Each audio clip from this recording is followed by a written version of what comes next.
Hello, this is Surya Saki, Prasamsa Joshi's mother from Nepal, and I have a daughter brought in at the Hong Kong Adventist Hospital, and she has the liver cancer, and she has started from the fever at the beginning, which was last year's February middle, and she had a continued fever for a week at the beginning.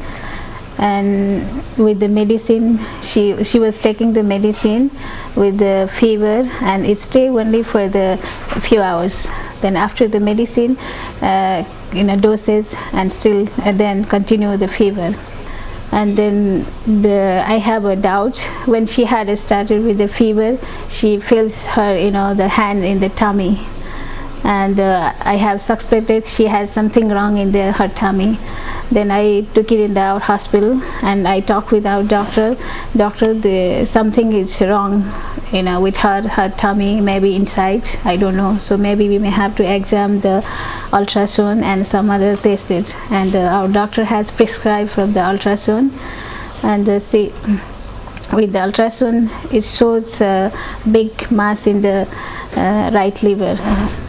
And the doctor from the radiologist, he suggested to do the CT scan, and he also suspected that might be the hydatid cyst. She had to continue with again the same type of fever she had earlier, and the same the medication. Again, the doctor has given the many antibiotic to control the fever, and it could not stay for 3 months. All kinds of blood tests, lab, the x-rays, all that, and it could not stop the fever. And doctors from the Kathmandu, and they have referred to India, and they said she has a tumor in the tummy.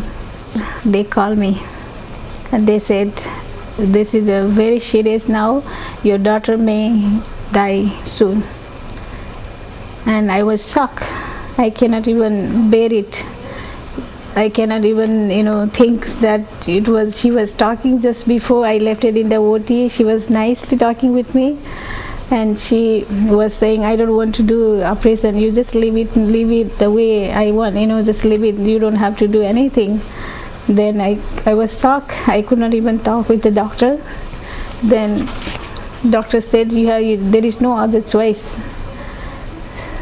Then doctor said, for now we will keep it in the ventilator, and we will see how it goes.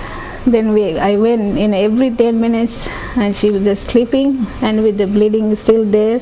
Whole day there will be big, almost this size of packet will fill, and from top they will give, and down they'll go.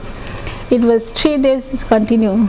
So now bleeding has stopped for your daughter, but still she has a risk, because she has, after the third operation, she has removed the right liver, and she still has in the left liver, the tumor is still there. So she has a risk of life still there, and we will just hope, we will pray to God, and you will pray to God. Then we will see how it goes. Then after 15 days, and she will just cry, I just cry. Then after that, she slowly talking by accent, saying by hand, she was accent, she talked.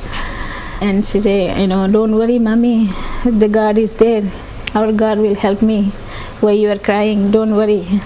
After 3 days, and it was out from the ICU, and it was taken in the general ward. And she stayed in the general ward for 7 days. And it was discharged from the hospital, India hospital, for a week, just before she had a chemo. And they told me, the doctor told me that you make her happy as much as possible. You make her happy. July end, and from August she had started with the first chemo, then until January end. The new year, January end, she started 6 doses of chemo. We had a last one doctor from India. They said, you have an option, only 2 options is there. One is you have to do the radiotherapy, that is only the temporary, that may not be healed her. Or another option will be the transplant, and that costs a lot. We had a Mr. Lincoln, he he came in Nepal in October. He told, because we have one of the doctor was treated in our Hong Kong Adventist Hospital with cyberknife, and through her I come to know, maybe the cyberknife can help my daughter. And after that they responded to me saying, maybe we will try to help her, and you need to come here in the Hong Kong, but don't come with the big hope. We are so thankful the Hong Kong Adventist Hospital cyberknife, and they could care my daughters. Hong Kong is the new hope for us, and please support to my daughter's treatment.